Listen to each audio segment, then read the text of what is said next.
देखिए, बहुत गंभीर मसला अब ये बन चुका है किसान से, और सब किसान संगठनों को और किसान भाइयों को इस बात पर विचार करना चाहिए कि क्या इतना लंबा आंदोलन सरकार के बार बार आग्रह के बावजूद भी चलाना उचित है क्या, और वो भी उस सरकार के खिलाफ, चाहे हम केंद्र सरकार की बात करें या प्रदेश सरकार की बात करें, जिस नरेंद्र मोदी जी के नेतृत्व में आज तक फसलों का सर्वाधिक मूल्य किसान को मिला हो।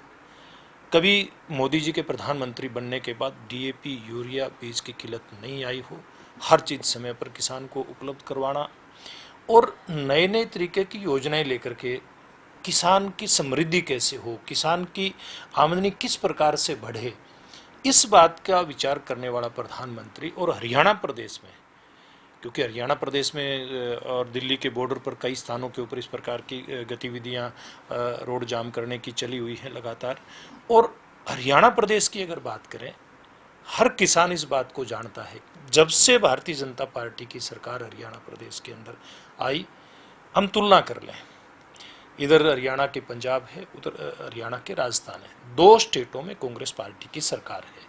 हमारी सरकार 11 फसलें न्यूनतम समर्थन मूल्य के ऊपर खरीदने का काम कर रही है, और पंजाब की सरकार, राजस्थान की सरकार किस प्रकार से किसानों का उत्पीड़न कर रही है सब लोग जानते हैं।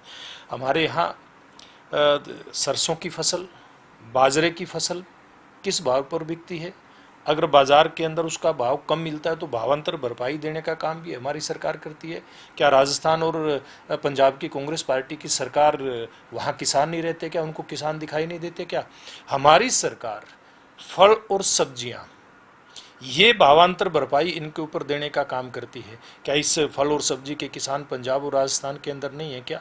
ये बात किसान को देखनी चाहिए। ये बात मैं इसलिए कह रहा हूँ क्योंकि ये जो आंदोलन है, पहले कुछ किसानों ने अपनी मांगों को लेकर के इस प्रकार की आंदोलन की योजना बनाई थी। इस बात से इनकार नहीं किया जा सकता कि किसानों को जो 3 बिल केंद्र सरकार लेकर के आई, उनके ऊपर कहीं न कहीं उनको कोई आशंका इस बात की रही है शुरू से कि इसमें कहीं किसान का किसी तरह का नुकसान ना हो जाए। लेकिन 11 दौर की बातचीत जो केंद्रीय कृषि मंत्री नरेंद्र तोमर जी के साथ किसान संगठनों की हुई, उसमें सारी बातें स्पष्ट की गई कि किसान को कहीं कोई दिक्कत नहीं आएगी। अगर लगता है किसी बिंदु के ऊपर दिक्कत आए तो उसका समाधान किया जाएगा। इतनी लंबी बातचीत के बावजूद भी इसका समाधान नहीं होना, ये स्पष्ट करता है कि इसके पीछे राजनीतिक ताकतें बड़ी ताकत के साथ खड़ी हैं। और ये कैप्टन अमरिंदर सिंह के बयान के बाद, और उससे पहले आप देखेंगे कांग्रेस पार्टी के प्रदेश के अध्यक्ष पंजाब के नवजोत सिंह सिद्धू की जिस दिन ताजपोशी थी, उस समय सुनील सिंह, उससे पहले सुनील जाखड़ पंजाब कांग्रेस के अध्यक्ष थे, उन्होंने मंच से कहा था कि इस आंदोलन को तो हरियाणा और दिल्ली की तरफ मोड़ने का काम बहुत चतुराई के साथ कैप्टन अमरिंदर सिंह ने किया है। और अभी 2 दिन पहले कैप्टन अमरिंदर सिंह खुद कह रहे हैं कि भाई पंजाब में क्यों रास्ता रोक करके बैठे हो, पंजाब में क्यों धरने लगा रखे हैं, आप हरियाणा और दिल्ली में जाओ, क्यों पंजाब की इकोनॉमी को खराब कर रहे हैं। तो कैप्टन अमरिंदर को क्या हरियाणा प्रदेश को खराब करने का उन्होंने क्या ठेका ले रखा है क्या? SYL का पानी हरियाणा को ना मिले, इस बात के लिए वो लोग लगे हुए हैं। किसान आंदोलन करें, वहाँ की आर्थिक स्थिति की तो उनको चिंता है, हरियाणा और दिल्ली की आर्थिक स्थिति की उनको चिंता नहीं है। कैप्टन अमरिंदर सिंह से इस बात का जवाब आने वाले समय में देश की जनता, पंजाब की जनता जरूर मांगेगी।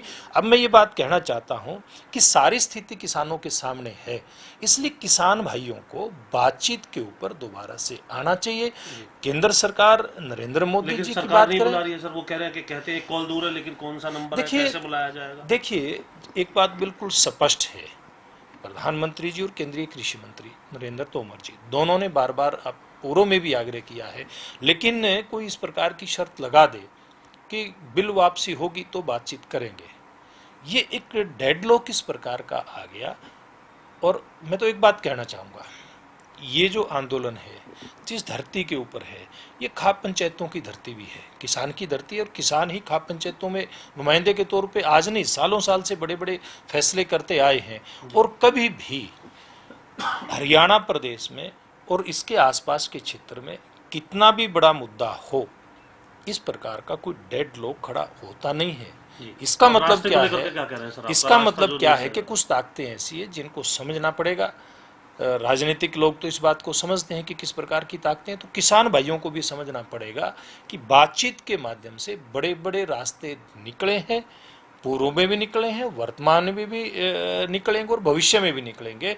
और जहाँ तक रास्तों की बात है, देखिए ये बात कैप्टन अमरिंदर सिंह स्वीकार करते हैं कि पंजाब का भारी नुकसान वहाँ इस आंदोलन के कारण से हो रहा है।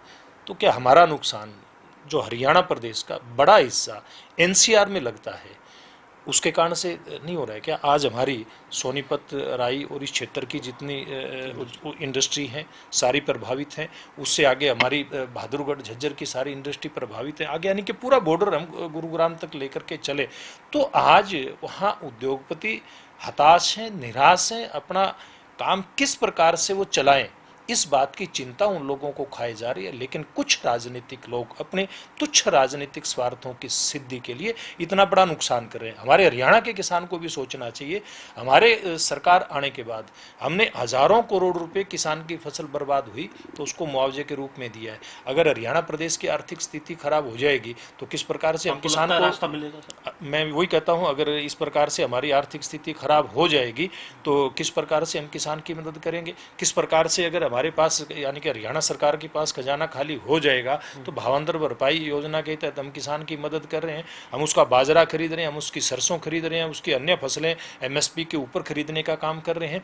अगर हरियाणा प्रदेश की इकोनॉमी की, जैसे पंजाब के कैप्टन यानी कि सरकार के कैप्टन को चिंता है, वैसी चिंता हम सब लोगों को हरियाणा प्रदेश की भी करनी चाहिए। और रास्ते किस प्रकार से खुलें, आंदोलन किस प्रकार से समाप्त हो, सबने मिल करके इस बात का प्रयास करना चाहिए।